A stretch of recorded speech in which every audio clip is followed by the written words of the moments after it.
Hello दोस्तों, स्वागत है एक बार फिर आप सभी का आपके अपने यूट्यूब चैनल पीएस क्लासेस पर। तो दोस्तों, जैसे कि आप लोग जानते हैं कि हम 12th क्लास फिजिक्स के चैप्टर वाइज उन क्वेश्चन का वीडियो बना रहे हैं जो आपके बोर्ड एग्जाम के लिए ज़्यादा महत्वपूर्ण है। तो इससे पिछले वीडियो लेक्चर तक दोस्तों आप उन लोगों ने देखा कि हमने लेसन नंबर 1 और लेसन नंबर 2 के सारे इंपॉर्टेंट क्वेश्चनों को डिस्कस किया था।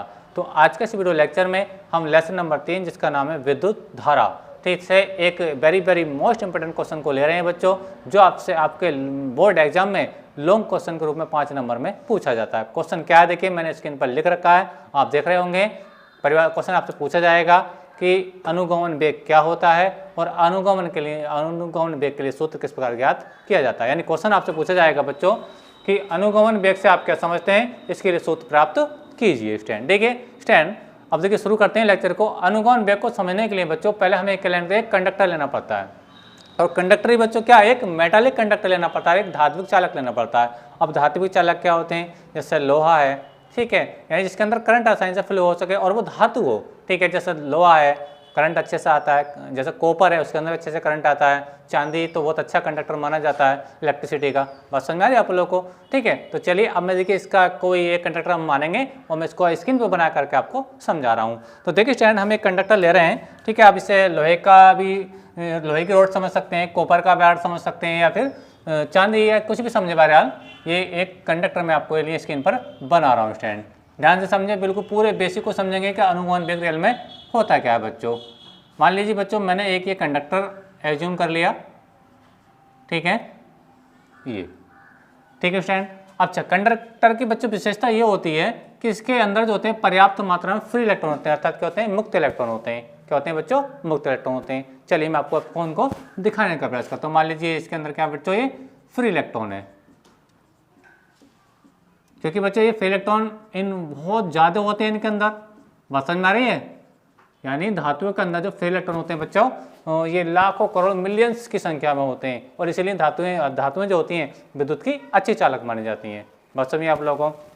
अब देखिए बच्चों, मेरा आपसे सवाल ये है, मैंने कोई ये अभी इससे लोहे की आप रोड समझ सकते हैं, कोई प्रॉब्लम नहीं है, या फिर इसको कॉपर का वायर भी समझ सकते हैं। अब इसके अंदर जो फ्री इलेक्ट्रॉन है मैंने आपको दिखा रखे हैं स्टैंड, ठीक है। अच्छा, मैं आपसे बच्चों ये बात पूछूं, क्या इसके अंदर अभी मैंने इसको बैटरी से कनेक्ट नहीं किया है, मैंने इसके अंदर कोई करंट फ्लो नहीं कराया, किसी एनर्जी सोर्स से अब इसको कनेक्ट नहीं किया बच्चों, ठीक है। अगर मेरा आपसे सवाल ये है कि बताइए क्या इस स्थिति में ये जो फ्री इलेक्ट्रॉन इसके अंदर आप देख पा रहे हैं, तो मुक्त इलेक्ट्रॉन आप देख पा रहे हैं, क्या इसके अंदर गति कर रहे होंगे या नहीं कर रहे होंगे, बताइए। आप सोचिए और दिमाग से बताइए। मेरा क्वेश्चन ये है कि अभी हमने इसको किसी बैटरी से कनेक्ट नहीं किया, बैटरी कनेक्ट मतलब इस टाइप से, बात को समझिए मेरी बात, यानी हमने इसको बैटरी से कनेक्ट बच्चों नहीं किया है, ठीक है।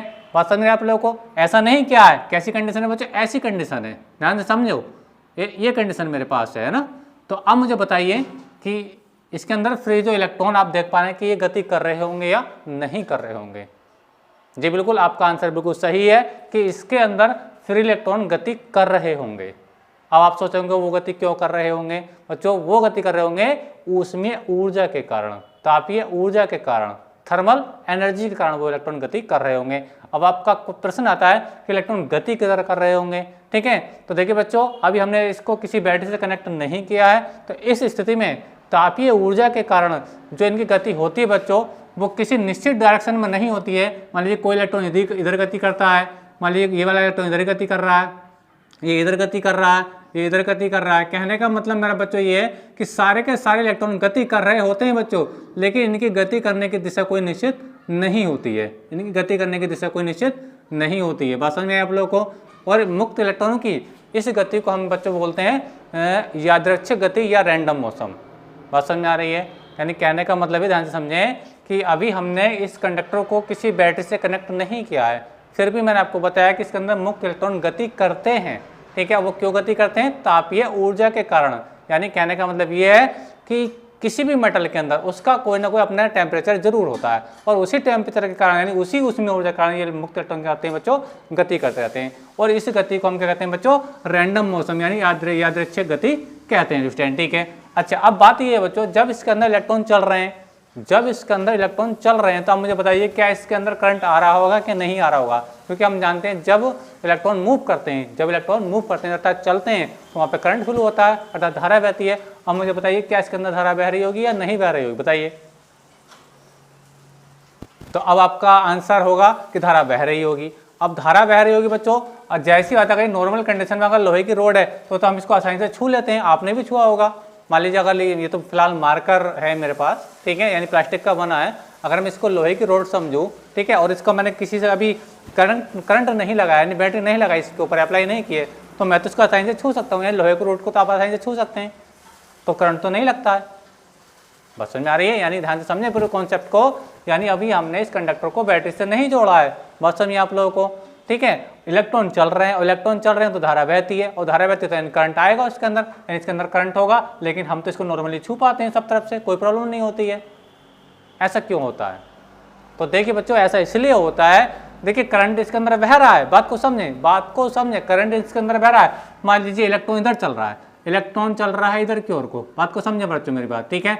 तो धारा किधर बहेगी? इधर को बहेगी। इस इलेक्ट्रॉन की बात कर रहा हूं मैं, किसी एक इलेक्ट्रॉन की बात कर रहा हूं, ठीक है। अच्छा, ये इलेक्ट्रॉन ऊपर की ओर को जा रहा है तो इसके कारण धारा बहेगी, ऐसे बहेगी। बात समझ रही है आप लोग को? क्योंकि धारा चलती है, धारा जो बहती है इलेक्ट्रॉन के अपोजिट डायरेक्शन में बहती है, ठीक है। अच्छा, ये इलेक्ट्रॉन इधर जा रहा है तो धारा किधर आएगी? इधर को आएगी, यानी धारा की दिशा इधर होगी। यानी कहने का मतलब ये है कि सारे इलेक्ट्रॉन गति कर रहे हैं, सारे इलेक्ट्रॉन गति कर रहे हैं, ठीक है, और वो डिफरेंट डायरेक्शन में, यानी अलग अलग दिशाओं में गति कर रहे हैं। तो अलग अलग डायरेक्शन में क्या होगी? इनकी धारा भी बहेगी। बात समझ आ रही है आप लोगों को? तो इस स्थिति में क्या होता है बच्चों, इनका जो नेट औसत ऊष्मीय वेग होता है, इनका जो नेट औसत ऊष्मीय वेग होता है वो क्या होता है बच्चों? शून्य होता है। यानी ये गति तो कर रहे हैं लेकिन किसी निश्चित डायरेक्शन में गति नहीं कर पा रहे हैं। बस समझिए आप लोगों को? तो जब निश्चित डायरेक्शन में गति नहीं कर पा रहे हैं तो इनका जो नेट औसत ऊष्मीय वेग होता है कहता है वो शून्य होता है। और इसलिए इनकी जो नेट धारा होती है जो बह रही है इसके अंदर है ना, क्योंकि इलेक्ट्रॉन इधर चल रहा है, धारा इधर चल रही है, ये इलेक्ट्रॉन इधर जा रहा है, धारा इधर जा रही है। बस समझ रही? तो ये धाराएं भी क्या देती है? एक दूसरे को कैंसिल आउट कर देती हैं। बस समझिए आप लोगों को? यानी जब इनके इलेक्ट्रॉन के बहने की कोई निश्चित डायरेक्शन नहीं है तो यहाँ पर नेट धारा भी नहीं है, इसलिए हम किसी लोहे की वस्तु को आराम से छू लेते हैं। बस समझिए आप लोगों को? एक बार मैं फिर से अपनी बात को रिपीट कर रहा हूँ कि हमने अभी इस कंडक्टर के सिरों के पास कोई बैटरी अप्लाई नहीं की, कोई प्रॉब्लम नहीं है। हमने बताया कि इसके अंदर इलेक्ट्रॉन गति कर रहे हैं, बिल्कुल गति कर रहे हैं, और हम जानते हैं इलेक्ट्रॉन गति करते हैं धारा बहती है, ठीक है। अच्छा, फिर भी हम कंडक्टर को छू लेते हैं, हमें करंट नहीं लगता। क्यों नहीं लगता? उसका रीजन बच्चों ये है क्योंकि इस टाइप जो ये गति कर रहे हैं इलेक्ट्रॉन किसी निश्चित दिशा में गति नहीं कर रहे हैं। बात समझ आ रही है? सारे इलेक्ट्रॉनिक गति क्या है? बिल्कुल अनियमित गति है, यानी कोई निश्चित दिशा में गति नहीं है, जिसके कारण जो धारा इनके सबके कारण बहेगी, लेकिन धाराएं भी एक दूसरे क्या कर देंगी? कैंसिल आउट कर देंगे, यानी निश्चित दिशा में धारा नहीं बह पाएगी। कोई धारा इधर जाएगी, कोई धारा इधर जाएगी, कुछ ऊपर कुछ नीचे, इस टाइप से, तो एक दूसरे क्या कर देगी बच्चे? कैंसिल आउट कर देगी, और इसलिए हमें इसको करंट नहीं लगता अगर हम नॉर्मल कंडीशन को हम छूएं तब। बात समझ में आ रही है आपको? ठीक है। तो यानी इस स्थिति में जो इनका ऊष्मीय वेग होता है, इनका जो ऊष्मीय वेग है, तापीय जो वेग होता है वो क्या होता है बच्चों? शून्य होता है। इनके वेगों का जो औसत होता है वो शून्य होता है। बात को समझे मैं क्या कह रहा हूँ? देखिए, यदि मैं कहूँ, मैं अगर ये मानूं कि अगर इसके अंदर पूरे आयतन में अगर मुक्त इलेक्ट्रॉन की संख्या क्या हो बच्चों? n हो, यानी कितने इलेक्ट्रॉन हो बच्चों? n electron. पूरे वॉल्यूम में कितने इलेक्ट्रॉन हो? n इलेक्ट्रॉन हो बच्चों, ठीक है। तो अगर उनके औसत में अगर उनके ऊष्मीय वेग की अगर बात करूँ, उनके अलग अलग अगर ऊष्मीय वेग u1 u2 u3 हो, तो है ना, मैं देखता हूँ, ध्यान से समझो, यहाँ से देखो, इसका सॉल्यूशन देखते हैं इसका। देखिए, अभी डेफिनेशन नहीं बताएंगे, पहले कॉन्सेप्ट को समझा रहे हैं आप लोग को, है ना। मान लीजिए जो इलेक्ट्रॉन है इनके अगर ऊष्मीय वेग क्रम से कितने हो? u1 u2 u3 dot dot dot क्या हो बच्चों? un हो, ठीक है। तब मैं इनका अगर औसत निकालूं, क्या निकालूं? औसत निकालूं तो बच्चों क्या आएगा? देखिए ध्यान समझो, ठीक है। ये आएगा बच्चों औसत ऊष्मीय वेग जो होगा इनका, औसत ऊष्मीय वेग जो होगा बच्चों वो कितना होगा? ध्यान से देखें, ऊष्मीय वेग कितना होगा मैं आपको बता रहा हूँ, ध्यान समझें। ये होगा, देखिए, चलिए थोड़ा इसको पीछे से लिखते हूँ यहाँ से, u1 plus u2 plus u3 plus dot dot dot क्या हो जाएगा बच्चों? ये प्लस आपका un अपॉन क्या होगा बच्चों? ये n, और ये बराबर कितना आएगा? 0 आएगा। कितना आएगा बच्चों? 0 आएगा। यानी कहने का मतलब ये है कि सारे इलेक्ट्रॉन कंडक्टर के अंदर गति कर रहे हैं लेकिन किसी निश्चित दिशा में गति नहीं कर रहे हैं, जिससे इनका जो औसत उसमें वेग होता है बच्चों कितना होता है? शून्य होता है। जब औसत उसमें वेग शून्य है, जब वेग शून्य है, बात समझ में आ रही है, तो धारा भी क्या होगी? इनकी औसत धारा क्या होती है? शून्य होती है। और यही रीजन होता है कि नॉर्मल कंडीशन पर हम किसी भी धातु को आसानी से छू लेते हैं। बस समझिए आप लोगों को, ठीक है। अब कहानी शुरू होती है, हम इसके अंदर क्या कर रहे हैं, अब इसके सिरों को बैटरी लगाने जा रहे हैं। क्या कर रहे हैं बच्चों, बैटरी लगाने जा रहे हैं और फिर हम ये अनुगमन वेग की परिभाषा को समझने वाले हैं। देखिए स्टूडेंट क्या होगा, देखिए जब हम यहाँ पे बैटरी अप्लाई करेंगे, ध्यान से समझे बच्चों। मान लीजिए हमने इसके सिरों पे कोई एनर्जी सोर्स यानी बैटरी अप्लाई कर दी। क्या कर दी बच्चों, बैटरी अप्लाई करी, ठीक है। ध्यान से समझें, बिल्कुल आसानी से समझेंगे, पूरे बेसिक के साथ समझेंगे, ठीक है। ये देखिए स्टैंड, ठीक है। हमने क्या बैटरी कनेक्ट करी, मान लीजिए नेगेटिव टर्मिनल है और ये इसका पॉजिटिव टर्मिनल है। बात समझ में आप लोगों को, इसको नेगेटिव पॉजिटिव इधर भी कर सकते हैं, कोई प्रॉब्लम नहीं है। अगर इधर नेगेटिव करोगे तो ये वाला सिरा हो जाएगा बच्चों नेगेटिव और ये वाला सिरा हो जाएगा बच्चों आपका पॉजिटिव। बात समझ में आप लोगों को कंडक्टर का, ठीक है। अच्छा, अब देखिए जैसे हम बैटरी को कनेक्ट करेंगे तो होगा क्या बच्चों, ये जो इलेक्ट्रॉन अभी रैंडम मौसम कर रहे थे, यादृच्छिक गति कर रहे थे, यानी टेढ़ी मेढ़ी गति कर रहे थे, किसी निश्चित दिशा में गति नहीं कर रहे थे, लेकिन जैसे ही बैटरी अप्लाई होगी, ठीक है, तो सारे इलेक्ट्रॉन, हम जानते हैं इलेक्ट्रॉन होता है नेगेटिव चार्ज। कौन सा चार्ज होता है बच्चों, नेगेटिव चार्ज होता है, ठीक है। और ये वाला सिरा क्या हो चुका है, इसका चालक का प्लस हो चुका है, यानी सारे के सारे इलेक्ट्रॉन इधर को चलना शुरू कर देंगे, सारे के सारे इलेक्ट्रॉन इधर को जाना शुरू कर देंगे, क्योंकि हम जानते हैं इस तरह नेगेटिव हो चुका है और इलेक्ट्रॉन पे भी नेगेटिव चार्ज है, तो नेगेटिव नेगेटिव फोर्स लगाएगा, यानी ये वाला जो सिरा है इलेक्ट्रॉन को उधर धक्का देगा। और इधर कौन सा चार्ज है बच्चों, इधर देखो इधर वाला सिरा क्या है, प्लस हो चुका है, धनात्मक हो चुका है, तो ये इलेक्ट्रॉनों को अपने ओर खींचने का प्रयास करेगा। बस समझिए आप लोगों को, तो सारे इलेक्ट्रॉन अब एक निश्चित डायरेक्शन में लंबाई के इधर को चलना प्रारंभ कर देंगे। बात समझ में आ रही है आप लोगों को। चलिए हम इसको अच्छे से समझाता हूँ, डायग्राम को यानी इलेक्ट्रॉनों को मैं दोबारा आपको समझा रहा हूँ, ध्यान से समझे। देखिए हो गया क्या बच्चों, देखिए जब हम बैटरी लगाएंगे इसके सिरों के बीच तो सारे के सारे इलेक्ट्रॉन, सारे के सारे बच्चों जो इलेक्ट्रॉन, अभी देखिए इसकी डायरेक्शन भी दिखाऊंगा बच्चों, ध्यान से समझो। देखिए सारे के सारे इलेक्ट्रॉन इधर को चलना शुरू कर देंगे। बात समझ में आप लोगों को। ऐसा क्यों कर रहा हूँ मैं, ऐसा बच्चों इसलिए कर रहा हूँ, जैसा कि मैंने आपको समझाया बच्चों, जब बैटरी नहीं लगी थी तो सारे इलेक्ट्रॉन क्या कर रहे थे, रैंडम मोशन यानी अनियमित गति कर रहे थे, अनिश्चित दिशा में गति कर रहे थे, उनकी कोई गति करने की दिशा निश्चित नहीं थी। लेकिन जैसे ही हम बैटरी अप्लाई करते हैं तो ये वाला सिरा हो जाएगा नेगेटिव और ये वाला सिरा हो जाता है पॉजिटिव, तो सारे इलेक्ट्रॉन किधर जाएंगे, पॉजिटिव बैलिस्टिक हो जाएंगे, क्योंकि हम जानते हैं इलेक्ट्रॉन होता है नेगेटिव चार्ज और ये सिरा हो चुका पॉजिटिव, तो प्लस माइनस में क्या होता है बच्चा, आकर्षण होता है, तो सारे इलेक्ट्रॉन जाना शुरू कर देंगे, ठीक है। अच्छा, अब ये जिस वेग से जा रहे हैं बच्चों, इन इलेक्ट्रॉनों का जो वेग होगा, इनके वेग का जो औसत होगा, ठीक है, वो शून्य नहीं होगा। वो शून्य क्यों नहीं होगा, इसलिए ना, क्योंकि बच्चों यहाँ पे ये शून्य क्यों था, क्योंकि बैटरी नहीं लगी थी, इलेक्ट्रॉन टेढ़ी मेढ़ी गति कर रहे थे। लेकिन अब बैटरी अप्लाई हो चुकी है तो इलेक्ट्रॉन एक निश्चित डायरेक्शन में जा रहे हैं। अब निश्चित डायरेक्शन में जा रहे हैं तो इनका औसत वेग शून्य नहीं होगा, यानी इनके अगर सारे इलेक्ट्रॉन इधर चल रहे हैं तो धारा सारी किधर आएगी, इधर को आएगी। बात समझिए आप लोगों को, ठीक है। इस स्थिति में कोई ना कोई धारा जरूर बहेगी, कोई ना कोई धारा जरूर बहेगी, यानी यहाँ से करंट यहाँ से इस तरीके निकलेगा और इस कंडक्टर के अंदर इस तरीके से इसके अंदर ये अप्लाई हो जाएगा और इस सर्किट पूरा हो जाएगा। बात समझ में आ रही है आपको। तो इस स्थिति में इन इलेक्ट्रॉनों के वेगों का जो औसत होता है, इस स्थिति में इलेक्ट्रॉनों के वेगों का जो औसत होता है वो कहलाता है आपका बेटा अनुगमन वेग। तो परिभाषा ये है बच्चों कि जब हम किसी कंडक्टर के सिरों के बीच बैटरी अप्लाई करते हैं, यानी एनर्जी सोर्स है उसके सिरों को जोड़ते हैं, ठीक है, तो चालक में होते हैं मुक्त इलेक्ट्रॉन लंबाई के अनुदिश, ठीक है, निम्न विभव, यानी देखो नेगेटिव सिरा है तो इसका विभव होगा कम, इसका विभव होगा ज्यादा है। बात समझ आ रही है, यानी जो सिरा आपका नेगेटिव है उसका विभव जो होगा कम होगा और जो सिरा आपका पॉजिटिव है उसका विभव होगा ज्यादा होगा। तो इलेक्ट्रॉन जो चलते हैं निम्न विभव से, यानी नीचे विभव वाले सिरे से ऊंचे विभव वाले सिरे की ओर चलने लगते हैं। बात समझ आ रही है। तो इन इलेक्ट्रॉनों का जो वेगों का जो औसत होगा वही क्या कहलाता है, आपका अनुगमन वेग कहलाता है। स्टूडेंट उम्मीद करता हूँ मेरा तो आपको आपके समझ आ चुकी होगी, ठीक है। बात समझिए आप लोगों को, ठीक है। तो देखिए अब मैं आपको समझा रहा हूँ कि यदि वैद्युत क्षेत्र की उपस्थिति में इनके वेग क्या हो, v1 v2 v3 हो, ठीक है।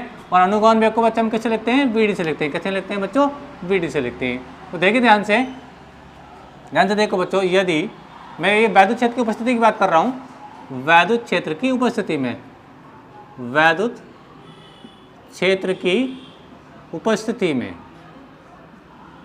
अगर हम बात करें बच्चों, इनके वेग क्या हो, v1 v2 और v3 है ना।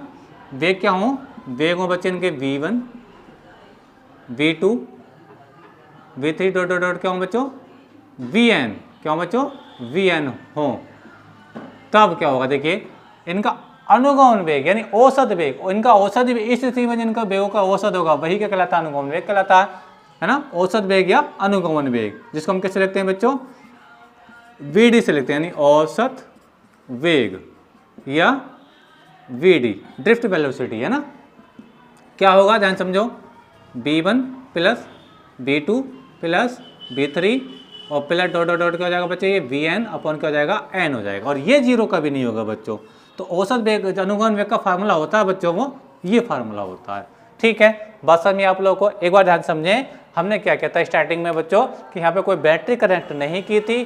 ठीक है, फिर मैंने आपसे पूछा कि इसके अंदर इलेक्ट्रॉन चलेंगे, तो बिल्कुल चलेंगे। ठीक है, और लेकिन किस दिशा में गति करेंगे, तो मैं आपको पता चलूं कि जब बैटरी नहीं लगी होती है तो उनकी इलेक्ट्रॉनिक की जो गति करने की दिशा होती है कोई निश्चित दिशा नहीं होती है। बात समझ में है आप लोगों को। ठीक है, जब इलेक्ट्रॉनिक गति करने की कोई निश्चित दिशा नहीं होती है, बात समझ आ रही है, क्योंकि ये अनियमित गति करते हैं, तो इसके कारण होता है क्या बच्चों, इसके अंदर जो धारा बहती है, इसके अंदर जो कंडक्टर के अंदर धारा बहती है, ठीक है, उसकी दिशा भी निश्चित नहीं होती है। बात समझिए आप लोगों को। तो इसलिए जब बैटरी अप्लाई नहीं होती है तब इस कंडक्टर के अंदर कोई करंट, मूल करंट नहीं बहता है। जब भी करंट बहता है सब इलेक्ट्रॉन का कारण बहेगा, लेकिन जब नेट औसत क्या होता है, वेग शून्य होता है, तो नेट धारा भी क्या होती है, शून्य होती है। बात समझिए आप लोगों को। और यही कारण होता है कि नॉर्मली हम किसी भी साधारण धातु को आराम से छू लेते हैं और हमें कोई भी करंट नहीं लगता, जबकि उसके अंदर मेन करंट नहीं बहता। क्यों नहीं बहता, क्योंकि सारे इलेक्ट्रॉनों की जो गति होती है एक दूसरे के अपोजिट डायरेक्शन में। अपोजिट भी कहना बिल्कुल गलत है, क्योंकि उनकी कोई निश्चित दिशा होती ही नहीं है।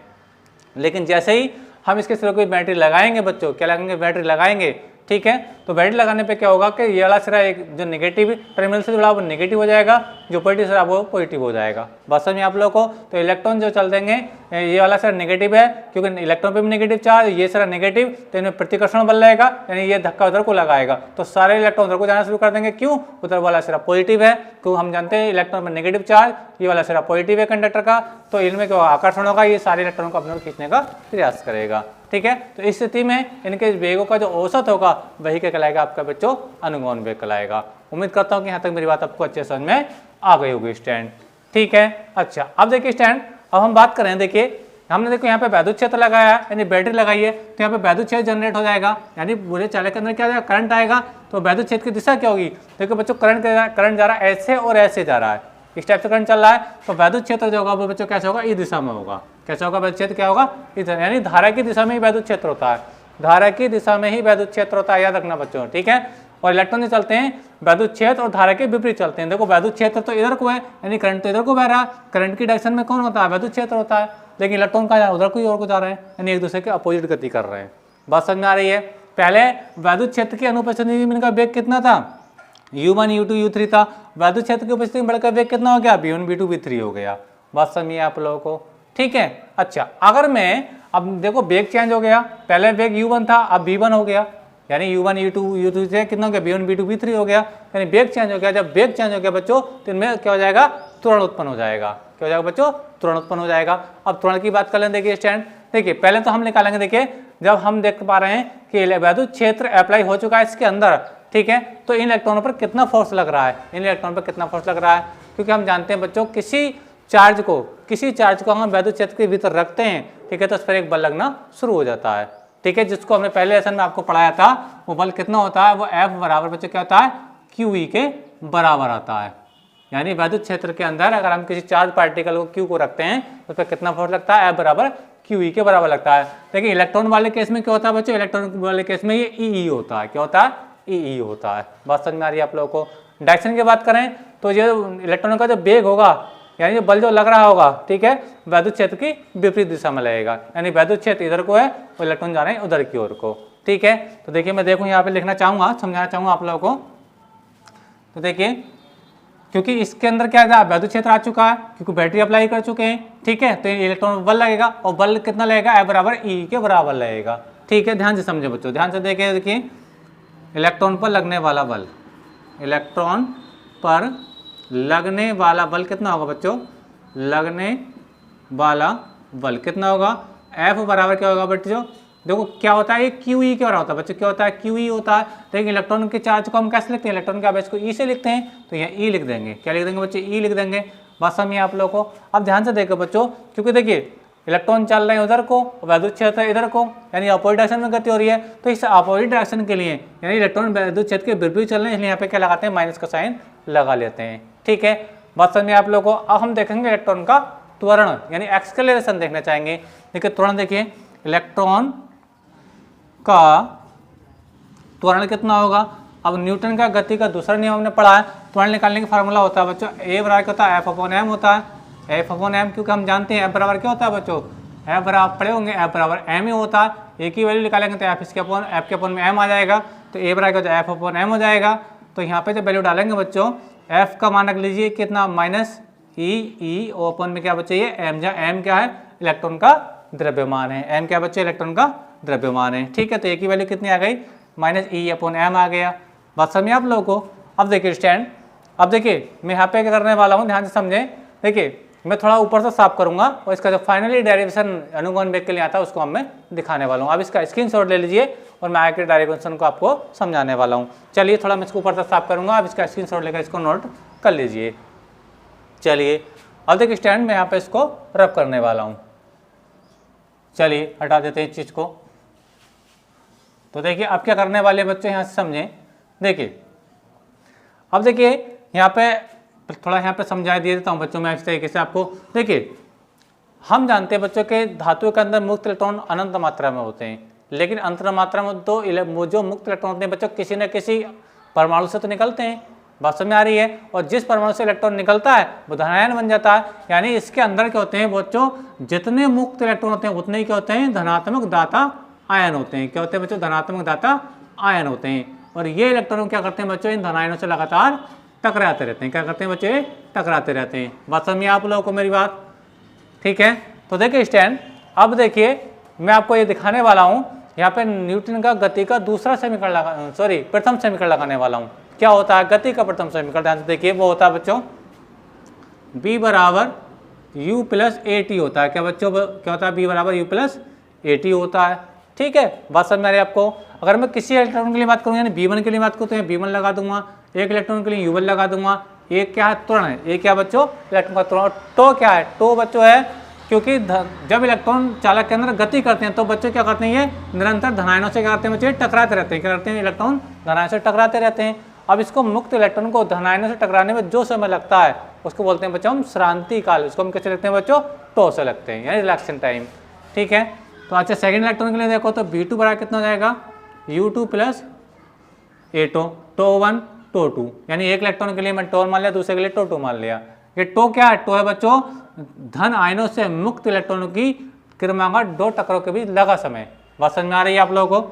तो अगर मैं तीसरे इलेक्ट्रॉन के लिए बात करूँ तो v3 हो जाएगा u3 प्लस ए टो 3 हो जाएगा। अब इलेक्ट्रॉन कितने इसके अंदर बच्चों, n इलेक्ट्रॉन है। कितने इलेक्ट्रॉन है, ये n इलेक्ट्रॉन है। तो फार्मूला क्या बनेगा बच्चों, देखिए ये हो जाएगा आपका Vn इजिकल टू हो जाएगा un plus a two n. कितना आ जाएगा बच्चों, ए टू एन। अब देखिए ये सारी वैल्यू b1 b2 b3 की वैल्यू हम कहाँ रखेंगे बच्चों, इस फार्मूले में रख देंगे। किस फार्मूले में रखेंगे बच्चों, इस फार्मूले में रखेंगे।